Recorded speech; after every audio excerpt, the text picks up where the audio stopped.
Hospital, and they are part of our conference this year, and they will be doing this presentation on Think of Me When. Carol Chambers and Doug Haig have Hoog have 20 years plus years of experience in the funeral industry, educating funeral home and consumers on the emotional and financial benefits of advanced funeral planning. Let's welcome them both. Thank you, Carol. We're very happy to be here, very happy to be invited. As she said, I am Carol Chambers, Carol Pierre Chambers, so I am with Pierre Funeral Home. And as far as official capacity with the funeral home, I've been there 12 years as the pre-planner. So in that length of time, I've met lots of people and had lots of experience with helping people through these final plans, whether they need it right away or hopefully way in advance.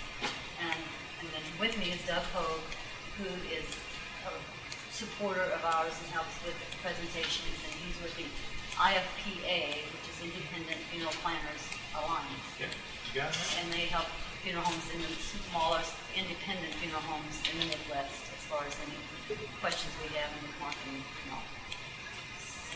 That'll work. Thanks, Carl. Okay. So, I know it's right after lunch. Stomachs are full. We're going to turn down the lights. We're going to play a movie. No, what we'll do is we will play a movie or a video here. It's 6 minutes long. Gives you some real good testimonials about people that have went ahead and made their advanced funeral arrangements. Then we'll go through a little PowerPoint presentation that will kind of walk you guys through what people go through when making their arrangements ahead of time. Then we'll have a little question and answer, and hopefully it'll be beneficial information to all of you. So, with that, we will start. Can you ever hear it? When my dad died, we were all in shock. It was very sudden, and there was no planning. And so we had to guess at what he wanted, and decisions were made based on emotion. I think that sometimes it's just something that the average person doesn't think about. And it just was more practical and more loving to be able to let me know just exactly what she wanted done. What made her happy was that she knew that we wouldn't have to worry about it. It was a burden that she took away from us.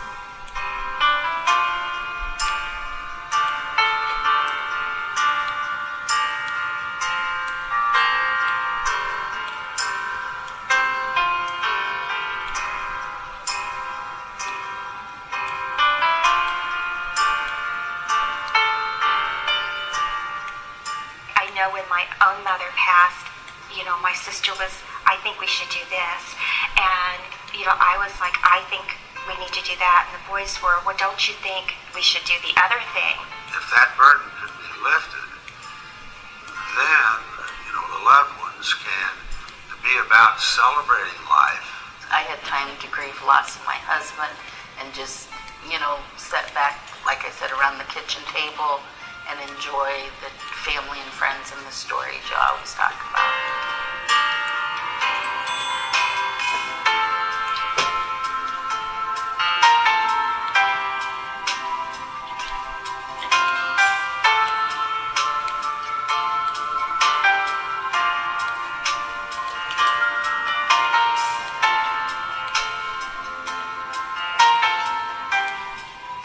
We were able to have a more open discussion about what they're really feeling and what they really want. They had a couple children, and we could start talking more about what we can do to help them in the ceremonies, to make them be included in it.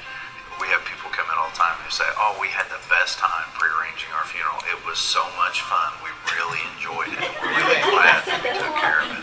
Personally, I felt it was such an easy experience for myself, and actually it was a happy experience for me. There's a lot of laughter, there's stories being shared, there's just a whole different mindset. They're more free because they're not dealing with that loss right up front.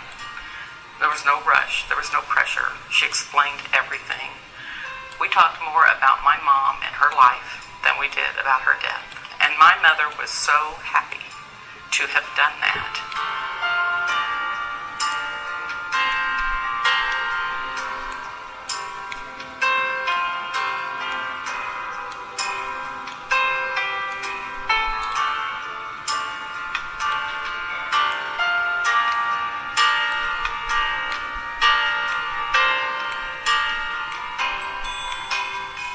I think the biggest benefit is that the customer who comes in to prearrange their funeral gets to decide and select what they want for a funeral. It was very important for her to choose because when she had to make the choice for my father, she always wondered if that's what he would have wanted. When we get to the end of our life, we must want to tie our all the little loose pieces together too, and I think it's comforting to people to know that they've taken care of that. And to me, that's always a joyful thing. And so we wanted to make sure there were certain hymns and music that we really liked that also would make other people leave feeling the joy.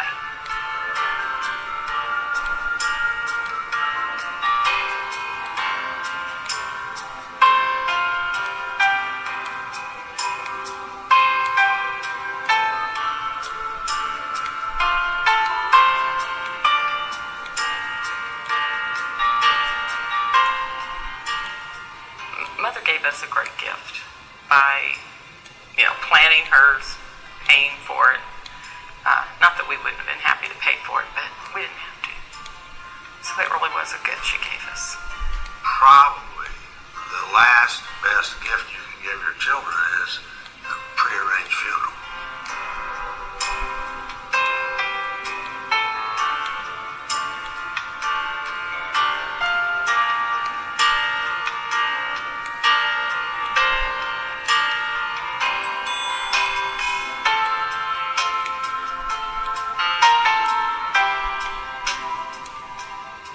We take care of marriages, we plan for a childbirth, graduation, and we often say, why not plan for the inevitable? It's like planning your retirement.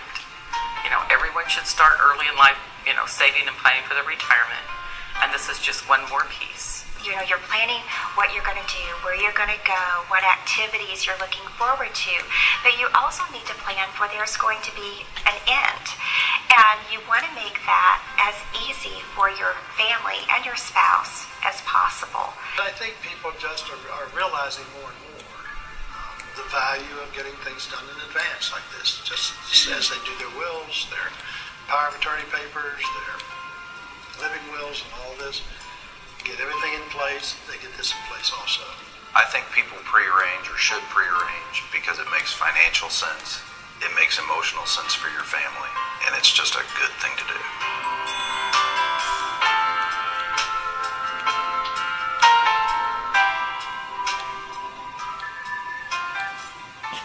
Everybody wait. Good deal. In your packets, if you guys would, there's two blue folder little brochures, and those are really good kind of starter questions for folks that are thinking about this with the concept of the testimonials right there. Sure, Carol's got them. Yep, those two things. There's two of them in there. Just good starter questions. So take that home with you and think about the answer to them, not just for yourself, but for folks that you work with. And if you like that and you think you'll use it, Carol's cards on the, you can get more from Carol down the road. So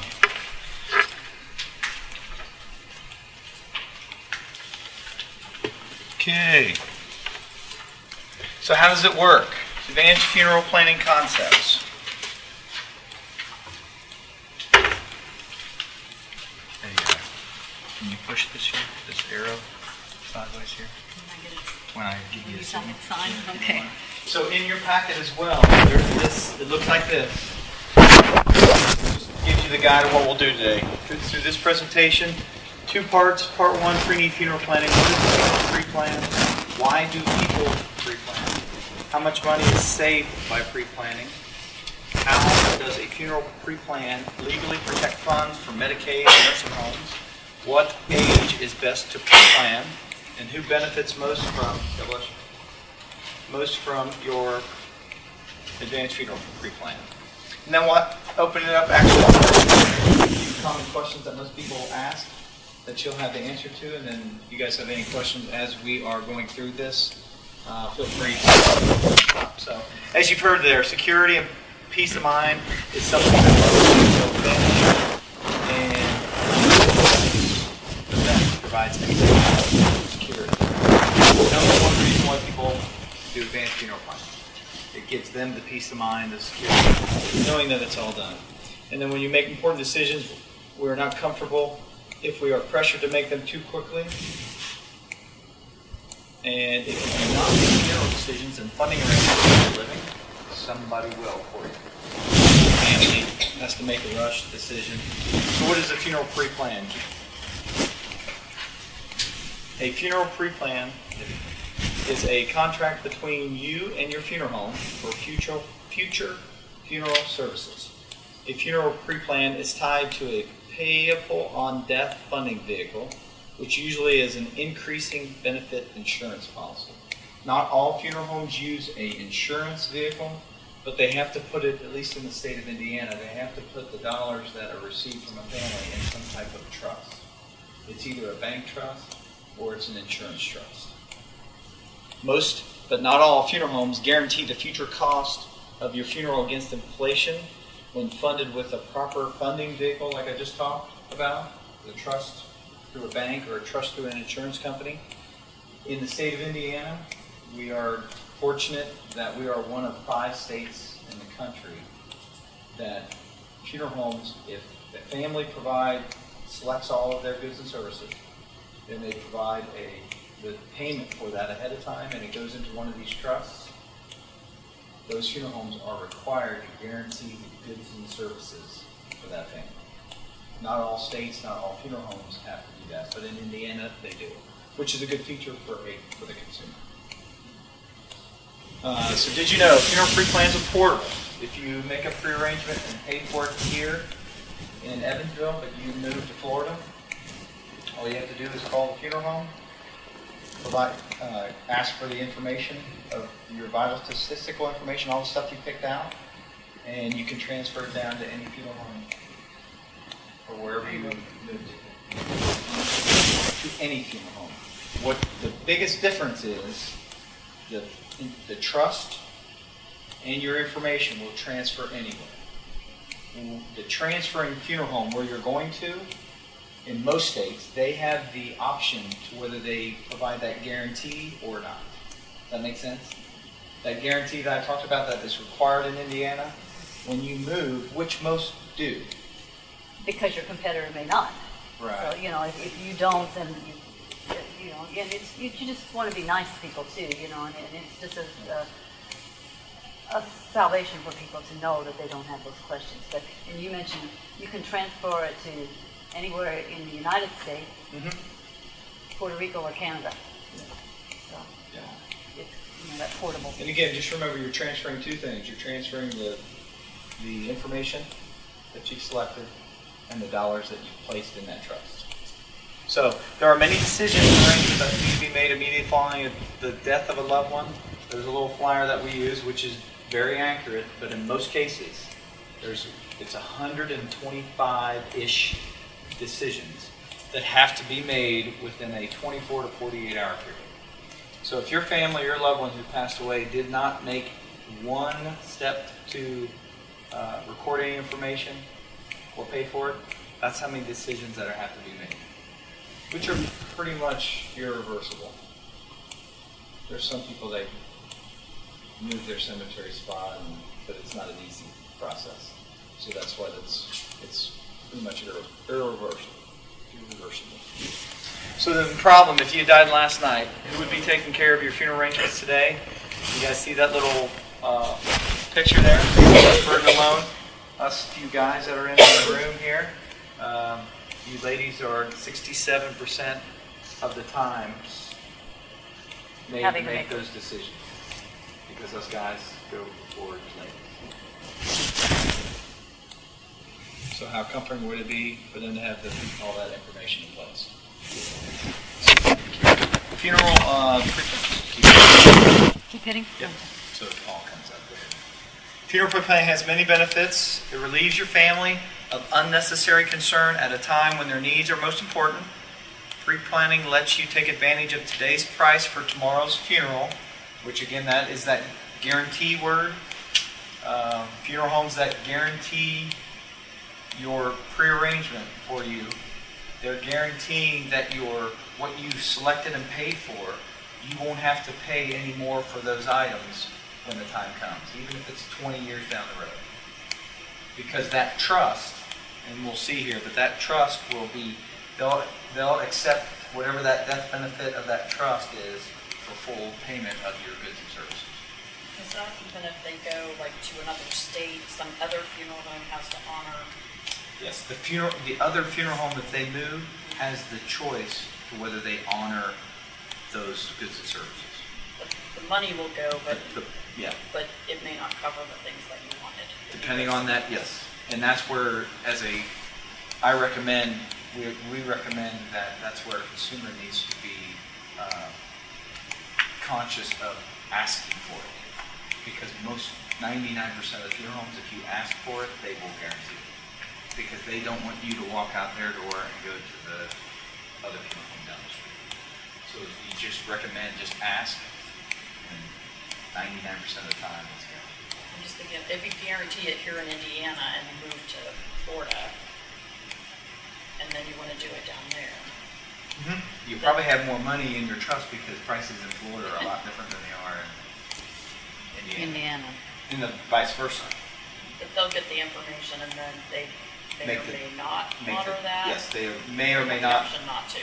They may or may not honor that guarantee for that family. So you basically would contact the funeral home and say, this is what I have, arrangement, and here's what I have.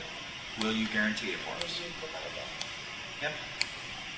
And most of the time, if someone comes to us in that situation, to us there's like 3 components to a funeral, and we guarantee all 3 of those components at PO, but we don't have to. But it's just good business. It's good PR, for people. So pre-planning allows funeral decisions to be part of your estate planning, not a reaction to a family crisis.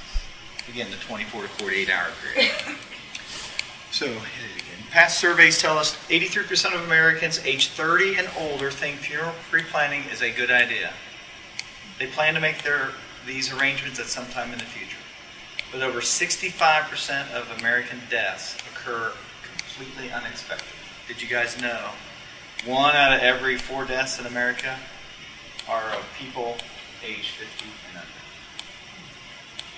So, I'm 40, I'll be 45 years old here, and I've done it just because I'm in the industry, but most of my 45-year-old friends have not. So, but that's an interesting statistic I thought I'd share. Those things just happen. Yep. And Again, okay. And look to it, I mean, it's just as evident of how that happens. So that's why it's so important to plan ahead now, so that whenever your funeral is needed, your family can follow the guidance decisions that you have made. And so, how it works. First, you have a simple and informative meeting with a representative of the funeral home, like Carol. They'll explain all your options, outline the cost, make recommendations if you like it. And we always say there's kind of 4 steps to funeral pre-planning. First step is families will they'll ask to collect their vital statistical information. Those 125 things that we talked about, some of that is information about Social Security, veterans benefits, mother's maiden name, stuff about their family that the health department needs to complete a death certificate. So if you're pre-arrangement, what's your average length of a meeting that you have with a family? I would say an hour for each person. If it's a couple, maybe that instead of 2 hours, that may end up to be an hour and a half. Okay. Because you've already gotten a lot of that biographical information goes for husband and wife, Okay. And it can be as short or as long as you, the customer, would want. You know, sometimes people are pretty wordy and they want, and we do get into giggling and laughing about stories from the past. But a lot of times people call and they're in a hurry. You know, so you just kind of hit you cut the small stuff and go on. You know. Well, I imagine it takes a lot longer after the death because it wasn't time. Oh, Yeah. a little bit longer. Because you're just more It sensitive. seems like ours did that. Oh, well, you know, if it's done in advance, and at the time the death occurs, there's so many things you've already I know gone my mom's over. already planned hers since my dad died, but it seems like we were A lot longer. 2 or 3 hours because we had a casket and You Well- kind of pick that up from the people as far as how much time they want to spend. everything. Yeah, but you don't, we have a worksheet that we go through, you know, and kind of check off items and bring those up. You know, and some people may not want, may want some of the things, you may not want some of the things, you know, but we just go on down it. And I don't know if this was your scenario when your dad My mom passed. had to pick out a casket that was matching my dad's suit. Oh yeah. Because there was probably a lot of But now thoughts going hers through is her. going to match dad's. Okay, okay. Well, a lot of experiences that I've had over the years of helping families with this, and an at-need situation, and a pre-need situation, somebody that does it ahead of time. There's usually one person making the decisions for one person, sometimes 2 people making the decision for the person. In an at-need arrangement, you might have 4 Everybody comes. brothers and sisters, We had 8 probably. and so everybody's making a decision, which typically doesn't everybody. I mean, I wouldn't agree with my brother and my 2 sisters. So that usually extends the time as well of people saying, "No, I don't think she would have want that," or "He would have want that." So, but that step 1 is the biographical information. Step 2 is picking out what service you want, whether it's a visitation the day before, a funeral the next day, all in one day, nothing. What type of service that you want? That's step 2. That's typically what happens in a prearrangement. Biographical information, picking out what service you'd like. Third thing is the merchandise that goes with that service: casket, vault, urn, depending on what service you chose that goes with that. And then the 4th step is the best way, the options to pay for it. So those 4 things is what, if you tell a family that you need to get this information, they need to go, those are the 4 things that if they want a complete arrangement, they go through those 4 steps. So. Okay. I'm going to go back. Oh, okay. So after you've made those selections, the funeral home will give you the exact total price that the funeral or cremation would cost if it were needed today. They will also give you projected totals showing what the funeral will likely cost in future years. Next, they show you the different options, like I told you, that you have to pre-fund your funeral. This allows you to pay for tomorrow's funeral based on today's price. And this is has been pretty accurate over the years. Covering tomorrow's cost is an important feature of what type of funeral pre-plan. A guarantee. So if you recommend anything to anybody or you're learning it for yourself, you want to make sure that that guarantee word goes with that funeral pre-arrangements. And the reason I say that is because a lot of people buy what they see on TV, which is the Colonial Penn and Alex Trebek, which now I don't know who, Ed McMahon was one of them, Colonial Penn, Hartford Life. They sell these $10,000 policies. The premium is what most people are attracted to because it's really low, but you pay on it forever. Usually those policies never grow with inflation. And to get a guaranteed funeral plan with that does not happen anymore. So if you took that policy to Carol at Pierre Funeral Home or any funeral home, they would say, we'll apply these dollars to your funeral, but if your funeral right now is $6,500, but when you die it's $15,000, and you've got $10,000 in your policy, guess what they're going to ask you for? Or your family. They're going to ask you for the other $5,000. Yeah. So by paying, or at least getting the information from the provider that actually, the entity that actually provides the funeral, is the best way to get the information about advanced funeral planning and how to pay for a funeral. But those have been pretty accurate. So prepayment options. Pre-planned funerals can be paid in... Is there another one? I think so. Okay. Nope. Pre-planned funerals can be paid in one single payment for the total amount of the funeral. They can also be used by paying monthly or annual payments through the funeral home, setting up a funeral trust over a period of time. And never are they the lifetime. They're usually a 3-year payment or a 5. It's similar to buying a car. You're going to pay for it for a specific number of years, then you're done. If you pay it over time, you will pay in more than what the original funeral cost is.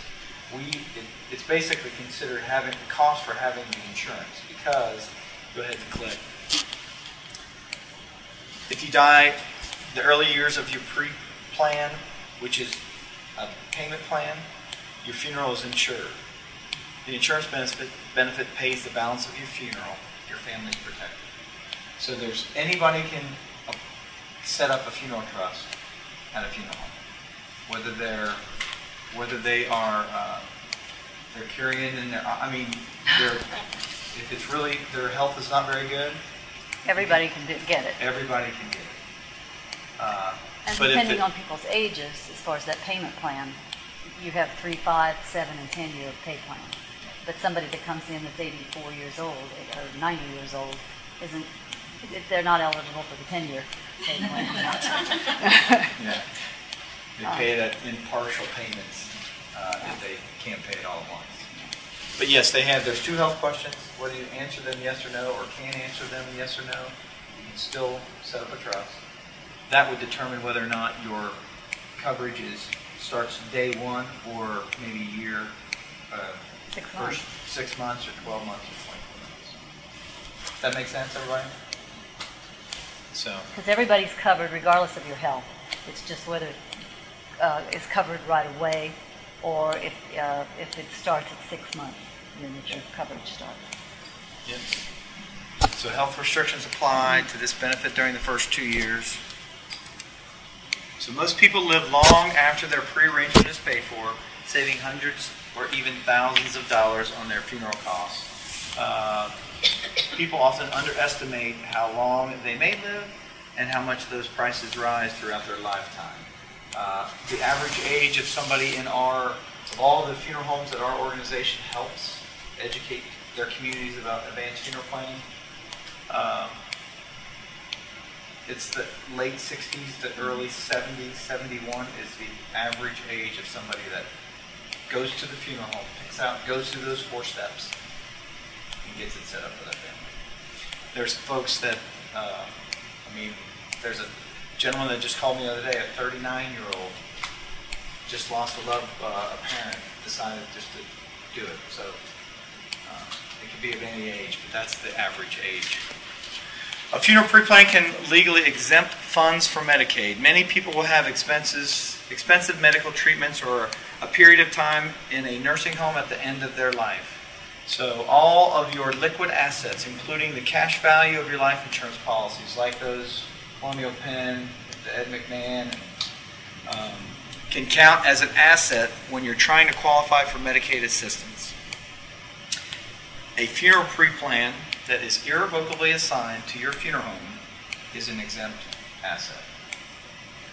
In Indiana, another benefit for a family, we have a lot of folks that they haven't made those proper steps with an elder care attorney or somebody that's set up a trust for their families.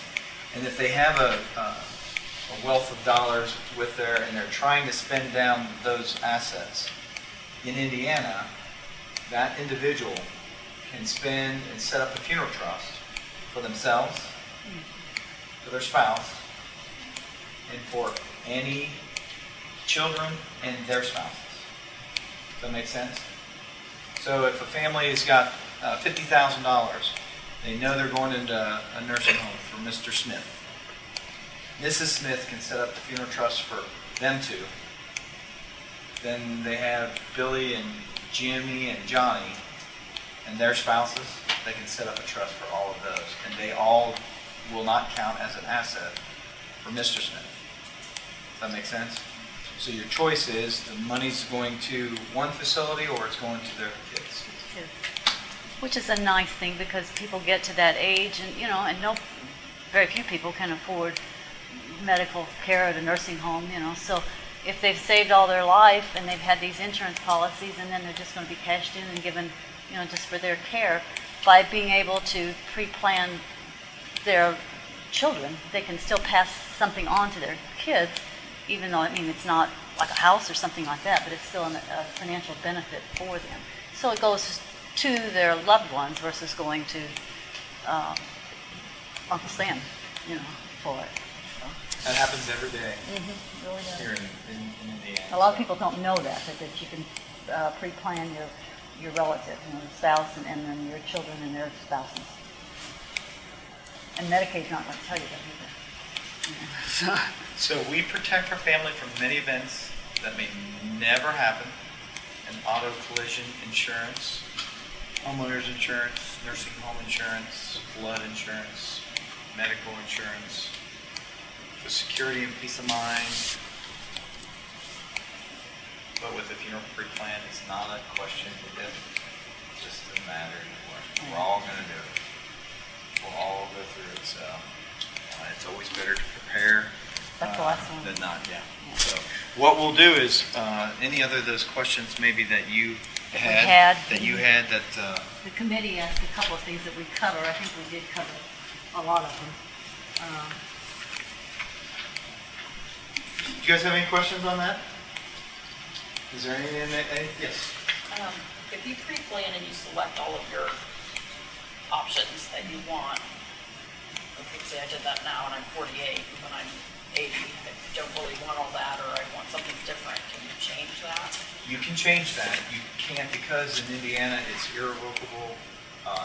It's set up in an irrevocable trust. You can change it, and then those dollars that you don't use would go back to your family.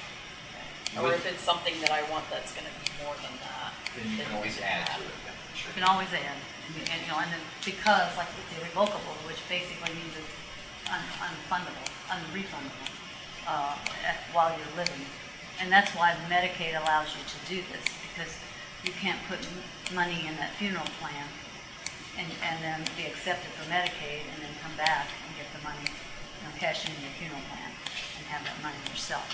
So if we, and we don't, but I mean, if anybody will say, well, can't you give us back that money? It's like, no, we can't do that. It's Medicaid fraud, you know.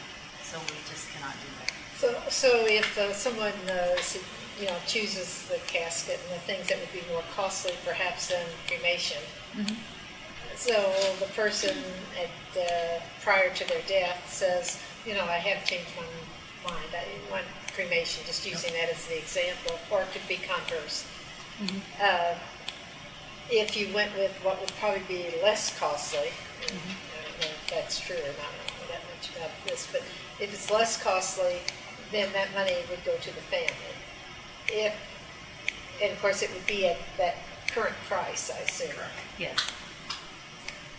Unless Medicaid's involved. Yeah, well, if Medicaid's involved, then we can't do that. It would be what the price of those changes are at that time.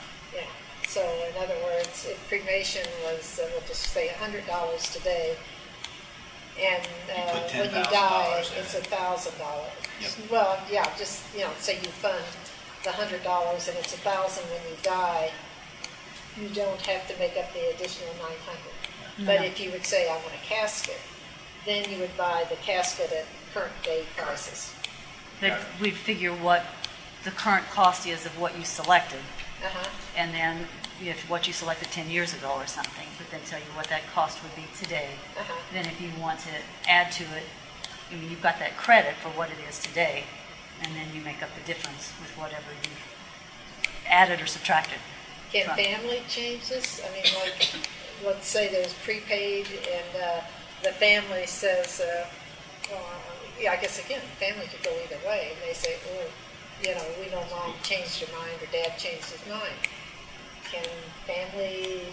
There is a document in Indiana that a person can sign that basically the funeral director can uphold the family or that individual's decision. But at the end of the day, if the funeral home doesn't recognize that or won't abide by it, child, children, family, whoever, Can make changes. at the end of the day, if they want to take all the money back from what you put in there and put you in a pine box, Yes. it can happen. Does it happen? No. I mean, very seldom does it happen. But it There is a actually- document, at least in Indiana, that can really make it hard for that family member to do that. Not all states have that. Again, Indiana's, we're fortunate, at least for the protection part of funeral homes. But it provides a little flexibility in this context that, for example, if you decide to get the Cadillac and, a month before you die, you say, I really don't think that's You want the so Volkswagen, important. yeah. I think, well, and you Not the could, Ford, you the could, Chevy. you could direct the funeral home at that point, you yourself could control that. Yep, you sure can. And one thing Carol said earlier, I don't know if you caught this, but the guarantee thing is on goods and services provided by that funeral home, which are services, merchandise. They sell that to a consumer. They guarantee that.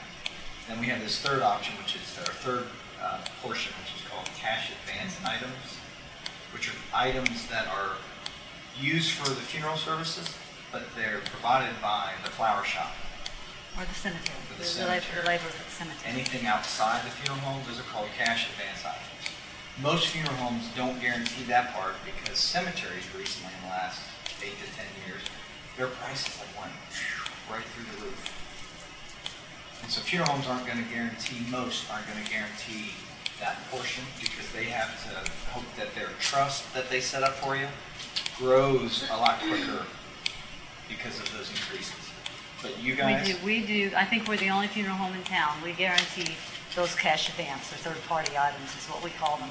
It's money, things that we have to advance the cash to the cemetery or to the newspaper for obituaries, flower shop, yeah. death certificates, things that are honorariums for ministers and priests. Those change through the years, and they're not really our charges, so we don't really have control over those costs. But it's peace of mind for families, and it's just a good guarantee, that when you go ahead and make those arrangements and pre-plan for yourself or for your family members, and you do it because you want everything taken care of and you don't want any questions, when that person then passes away and funeral homes come back and say, well, and you owe us. Yeah, you owe us, because XYZ went up. That's, it's not good PR for the funeral homes as far as what we are selling. Plus, it's just not a comfort for people to hit them at a time when they thought everything was paid for, to come back and say, well, this went up and that went up. So we have kept the option to guarantee all the costs, and whatever you have in that contract will be covered. So as far as the Medicaid, there's no money refunded even to the family if there's Medicaid involved. Is that right? If they make a change? Because they've been taking care of your... It'll go back to the Okay. local. Okay.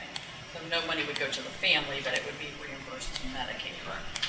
The way the contract is written, it says excess funds, and then there's a line, you've got estate of the insured. So if you're on Medicaid, they've got dibs on your estate, so And they're... then if Medicaid is not involved, Then it goes then, on. and I make a change before I die, the money would be reimbursed after I die to the family? Okay. Because we have, we don't get the Probably money in advance. Yeah. We file a claim after somebody has passed away. Just remember it's irrevocable, so they're not going to give that money back to you until they'll go back to you. And just remember, the only other thing is there's a whole, in the funeral industry, there's this whole corporation funeral homes and independently owned funeral homes. It's always to ask that question, or have your families ask that question, where do you want to go? Because a corporation funeral home versus an independent funeral home, there's differences. So you want to ask that question to folks. We are a little more lenient on... Just out of curiosity, what I consider a traditional funeral for this area, the day before visitation, funeral, the next day with a moderate casket? Ballpark, what are you What is talking it? about price wise? We get that question frequently. I figured that, and we were like right in the middle of the prices you gave up on the screen, which is why I'm just asking for curiosity. I would say when people ask that, I mean, it depends on a lot of things. If what you see on television, a lot of times they'll say what the average price of a funeral is. Probably just includes the service from the funeral home and the merchandise from the funeral home. It probably does not include what we call those cash advance items. Sure. So, and that depends a lot on cemeteries' costs, because they can go anywhere from $300 or $400 to $1,400.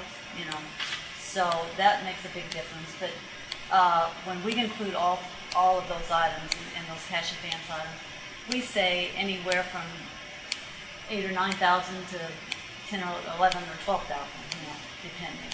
But it depends on the casket that you select, you know, and just how you can do it. We just did something this week for like $8,500 for someone, you know. So just curious. I mean, that's an $8,000 to $12,000. Yeah, kind of a big range in there, but well, that's, I mean, you know. it is, but it isn't. And, I mean, I sat in on grandparents' funeral planning process, and that was 10 years ago or better. So I kind of remember what those prices were. And that makes sense with what those prices were to where we're at. Well, and we have all the records at the funeral home from when the funeral home started back in 1951. And if you go back and look at the cost of a full funeral at that time, you know, it's just amazing. It's $2,000 or something. You know, you do the same thing today, and it's $12,000. You know, it's just, you know, everything has gone up on that. Some of the questions that the committee was asking us to try to include was to address the conflicts of family that would have potentially a death, you know, and we did talk about that, you know, as far as somebody having one idea and somebody else having another idea. I have met with people, and they've made the comment, met with like spouses or couples that want to do this as a gift to their family, just to avoid those conflicts and say, this is what, you know, we know that somebody's going to have a different opinion, but this is what we want to do. And typically, even if there are conflicts between factions in the family, for the most part, they kind of let that drop at the time of the funeral and get civil to each other. At least that's what we've had in our experiences. There are some that don't, you know, but for the most part, it does help for mom or dad to write down and say, this is what I want. You know. Types of decisions, we talked about that as far as when you pre-plan. Specific differences between burial and cremation. You can do the same thing for cremation that you do for a funeral. You can have the whole, you know, visitation one day and funeral the next, or shorten it or whatever. You can have viewing as you would with a typical funeral. It's just there's an additional step, you know, after the funeral, then you would have the cremation would take place. You can shorten it. You can have just a memorial service, you know, without the viewing. So those are some of the differences. Do you rent the casket? Is that what basically? We call it a ceremonial casket, you know. Yeah. But you rent it, you know, and then you don't, you know. And the way they are made, I don't know if this is too much information, but the way they are made, you can pull that interior out, you know, and then you just put in fresh new interior. It's like a little door on the end of it. They just open it up and they pull it out and they put a new one in. Well, and then how do you, if it's not a cremation, if it's simply somebody that has to really do, you know, the least costly possible, is there a way to bury somebody with just the pine wood? So I mean, there's very inexpensive caskets, you know. Yeah, so you could rent one and then put you in a pine one. Sure. Yeah, most people just would choose the inexpensive, or maybe a little less, or a little more, but less expensive one. What about people that are like large or very tall? Well, that is something. One of the things here is trends. You know, in funeral business, or what the trend is. I mean, we are getting larger, you know, and sometimes there are caskets that are made that are for oversized people, but depending on how oversized they are, that filters on down through what you would select for a vault, the cemetery, the plot at the cemetery. You know, it all just adds to it. You know, and unfortunately, it seems like some of the people that are really, really big and morbidly obese don't have any money. You know, so it just increases their costs too. You know, I hear about this off and on through, you know, on TV and stuff, but, you know, people prepay for funeral, the funeral home goes out of business. Mm-hmm. How does this work in Indiana with the prepaid plans that the funeral home you did it with goes out of business? Depending on where the funeral trust is placed, those dollars are, that's why funeral homes can't keep it, and within 5 days they've got to send those dollars off to a funeral trust, whether it's a bank.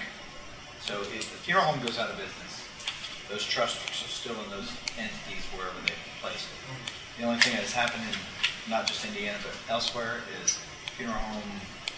I mean, that's where you have to make sure you know which funeral home you're going to, and you trust it, because the funeral home, sometimes that gentleman or that individual didn't put the money in the trust.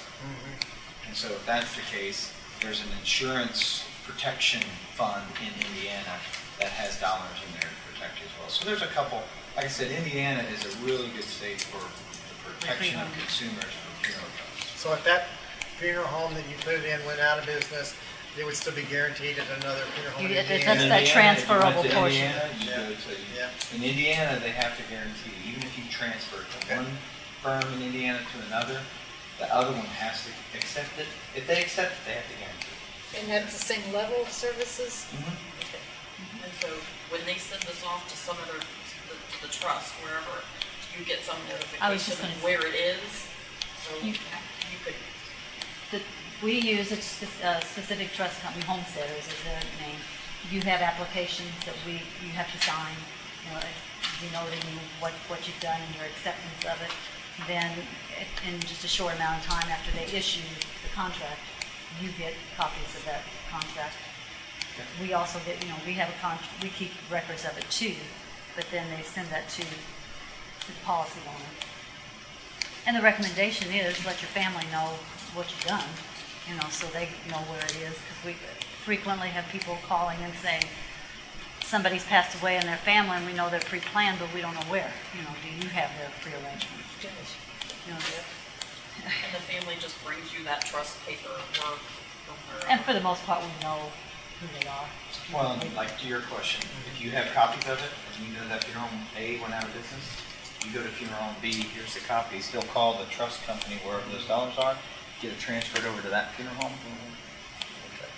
And are the records of the service level go with the trust? With this particular company, if the funeral home is using a bank trust, they do not. It's all at that funeral home or what the consumer has. But like with this Homesteaders company, Homesteaders actually requests the information, so they keep a record of it as well. So depending on the trust that the funeral home is using. That would be a problem, wouldn't it? If you don't have copies, yeah. But again, it goes back to that trust level of who you are going to, in the history they have. There's a lot of funeral homes that have been around for a long time and still family owned and operated. Basically, I think that's it. State regulations for general burials and cremation. How long you want to be here? Can you do it in the backyard? Can you do it in the backyard? Yeah. If it's designated as a cemetery. Then you technically have to be designated. Yes. Now, if you can go get your backyard designated, which people have, the same thing with cremated remains. Technically, you're supposed to scatter those in certain designated areas. Does that happen? What happens if they catch you? It's probably a nice funneling and we as a funeral home will not do that. It's a state thing. Are you doing anything with DNA for the families? Are you preserving any parts of the body so that we're not very far away where that's going to be important information. Once a person is in the ground, they can still do some, but I mean, is there anything that's automatically being done with the? Automatically, no. There's some, they do fingerprint stuff. Yeah, thummies. Thummies, which is a very, That doesn't do much. well, it's a record of that fingerprint, which everybody has a unique. Well, I know, but they're dead, so that's, I mean, Yeah. it's, you know, but DNA is not. I mean, Yeah. that's medically gonna help great grandchildren to Down have. the road, yeah, to Yeah. know what. Yeah, right now there's history. nothing in the funeral home. I'm folks surprised, do. yeah, because it's sure the Unless it's science, requested through a coroner. the science is out there. I mean, Mm-hmm. a little box or something with hair, up the hairs. Good thing to think about, but I don't know how we, as You not would qualified. give it to the family, I mean, yeah, just, Yeah. there Uh, were people that asked for it, so. I guess we could give a lock of hair or something like that, you know. But as far as tissues, you know, we. Well, yeah, tissue, or,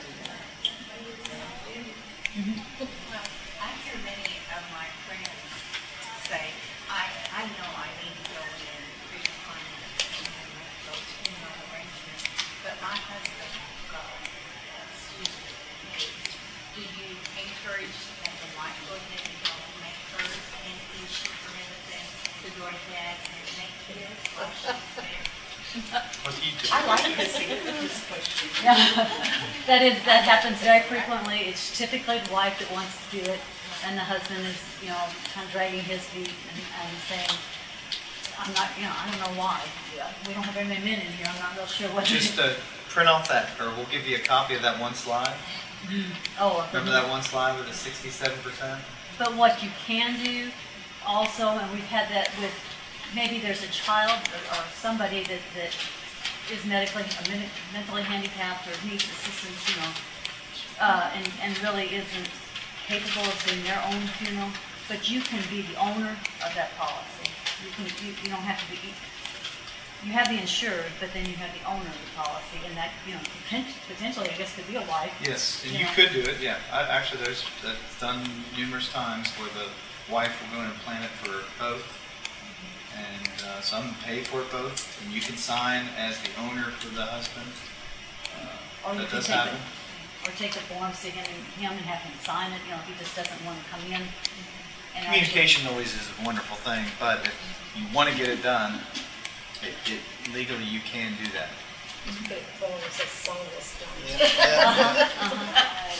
One other thing, I've friend in Indianapolis, so I just talked to about this just in the last month or so, and she had an aunt that died and had a prepaid funeral, and it was in Indianapolis, and when it came time, everything, well, you know, the prepaid funeral, the prices had gone up, she was going to have to pay another $2,000 or something.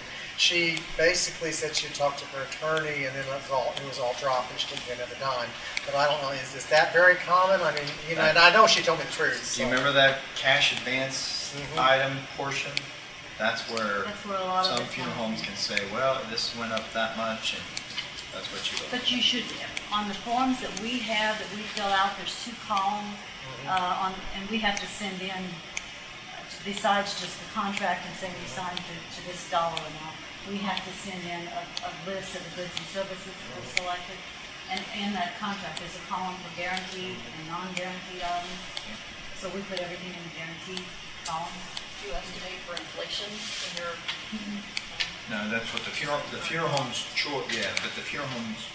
I mean, like for the flowers or whatever. Oh, some do, and so you can do that. Some funeral homes recommend that you put a little bit extra in there so that doesn't happen. But, and what we also do, and just knowing, you know, there's competition between us, we will include all of the costs. We also include the tax on the merchandise as to what it is today. So that's in your guaranteed column, so that when you come back 20 years from now, there are some funeral homes that don't include sales tax. So then 20 years from now, they go back and figure out what sales tax is. You know, and that's where some of those dollars come in, 500, 600, you know, additional dollars. But we try to be as honest as we can up front. You know, if you don't want to put those things in, you know, we can do that. You know.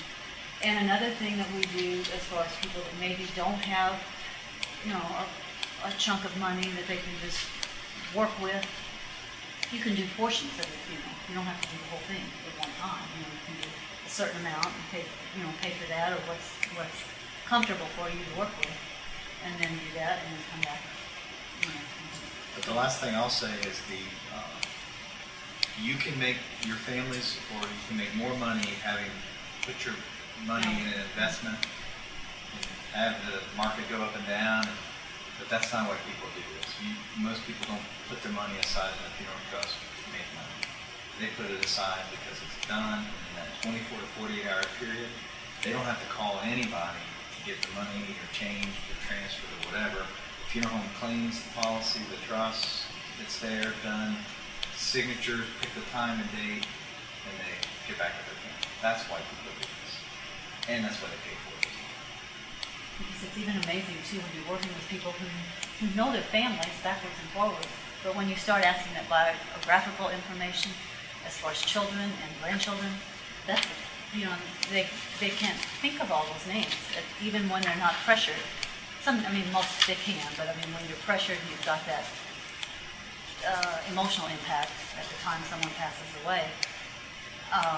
Sometimes it's difficult to come up with some names, so they have to really think about it. So if you guys remember anything when you walk out of here, look at that face. He puts the fun in funeral pre-planning, see? So don't forget that face. Doesn't he look like he's like pre-planning? Okay. Thank you. Okay, thank you. Hopefully that's helpful.